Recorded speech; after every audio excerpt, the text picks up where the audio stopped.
एक समय की बात है। एक रामपुर गांव में दिनेश नाम का एक व्यापारी रहता था। दिनेश बहुत ईमानदार व्यक्ति था। दिनेश का एक बेटा भी था जिसका नाम अर्जुन था। अर्जुन के पिताजी चाहते थे अर्जुन बहुत बड़ा आदमी बने, लेकिन अर्जुन के मन में हमेशा एक डर सा रहता था, अगर मैं कुछ भी बड़ा करने जाऊंगा लेकिन अगर मैं उसमें असफल हो जाऊंगा तो। यही बात उस अर्जुन के मन में बैठ गया था, जिसके कारण अर्जुन कुछ भी नहीं करता था। पूरा दिन बस ऐसे ही अर्जुन का दिन गुजरता था। इस बात को लेकर अर्जुन के पिताजी बहुत परेशान रहते थे। एक दिन दिनेश अपनी पत्नी से बात कर रहा था। मुझे कुछ समझ नहीं आ रहा है। अर्जुन अब बड़ा हो गया है, लेकिन वह अपने भविष्य के लिए कुछ भी नहीं सोच रहा है। मुझे अर्जुन को लेकर बहुत चिंता होते रहती है। ये सारी बातें अर्जुन सुन रहा होता है। अर्जुन अपने माता पिता को इस तरह चिंतित देखकर अर्जुन उदास हो गया। और उदास मन से अर्जुन विद्यालय जा रहा था, तभी अर्जुन रास्ते में एक हाथी दिखाई देता है। अर्जुन नोटिस करता है कि यह हाथी बस एक पतली सी रस्सी से बंधा हुआ था। अर्जुन को यह देखकर हैरत हुई कि इतना बड़ा हाथी, वो भी बस एक पतली से रस्सी से बंधा हुआ है। अगर यह हाथी चाहता तो इस रस्सी को तोड़कर भाग सकता था, लेकिन हाथी इस पतली सी रस्सी से बंधा हुआ है। लेकिन क्यों? अर्जुन उस हाथी के मालिक के पास गया और मालिक से पूछा, यह हाथी इतनी पतली सी रस्सी से बंधा हुआ है, अगर यह हाथी चाहेगा तो एक झटके में इस रस्सी को तोड़कर भाग सकता है, लेकिन फिर भी यह हाथी इस रस्सी से बंधा हुआ है।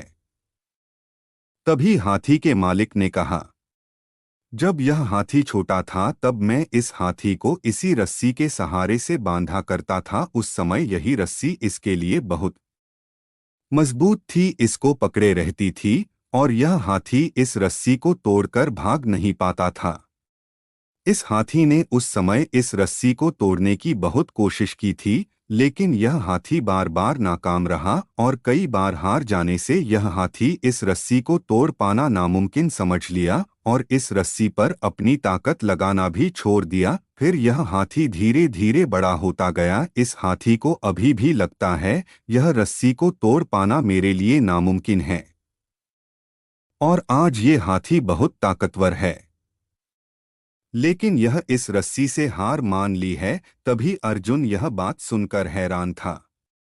अर्जुन मन ही मन सोचने लगा, यह हाथी कभी भी इस रस्सी को तोड़कर आजाद हो सकता था, लेकिन यह हाथी मान लिया है कि वह इस रस्सी को नहीं तोड़ सकता। तभी तो यह हाथी एक कमजोर रस्सी से बंधा हुआ है।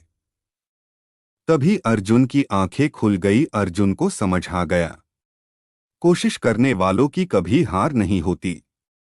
दोस्तों, हम लोग में से कई लोग ऐसे भी हैं जो यह ठान लेते हैं कि हमसे यह काम नहीं हो सकता है, क्योंकि पिछली बार हमने कोशिश की थी और हम नाकाम। यही डर हमारे अंदर बैठ जाता है और हम सोचते हैं पिछली बार नाकाम रहे तो इस बार भी नाकाम हो जाएंगे। दोस्तों, हम अपने मन को एक लिमिटेड सोच में बांध लेते हैं और हम कोशिश करना भी छोड़ देते हैं, जिससे हम तरक्की के रास्ते में आगे नहीं बढ़ पाते और हमारी जिंदगी में कुछ नया नहीं होता और उसी जगह रस्सी से बंधे रह जाते हैं। दोस्तों, यह कहानी आपको कैसी लगी आप कमेंट में ज़रूर बताना और आप अपने दोस्तों के साथ यह वीडियो शेयर कर सकते हैं ताकि उनकी ज़िंदगी में मोटिवेशनल थिंकिंग आए। दोस्तों, अगर कहानी पसंद आए तो हमारे चैनल को सब्सक्राइब जरूर करें। धन्यवाद दोस्तों। किस्मत से ज्यादा और किस्मत से बेहतर कुछ भी नहीं होता। क्या ये सच है? अगर भाग्य ही सब कुछ तय करता तो मेहनत और कर्म का क्या फायदा? दोस्तों, आपने तो सुना ही होगा, लहरों से डरकर नाकाम नहीं होती, कोशिश करने वालों की कभी हार नहीं होती। यह कहानी बहुत शिक्षाप्रद और ज्ञानवर्धक कहानी है। मुझे उम्मीद है कि यह कहानी आप लोगों को बहुत कुछ सीखा कर जाएगी। नमस्कार दोस्तों, आप लोगों का दिल से स्वागत है हमारे YouTube channel art world story पे। दोस्तों, कहानी के अंत तक जरूर बने रहिए।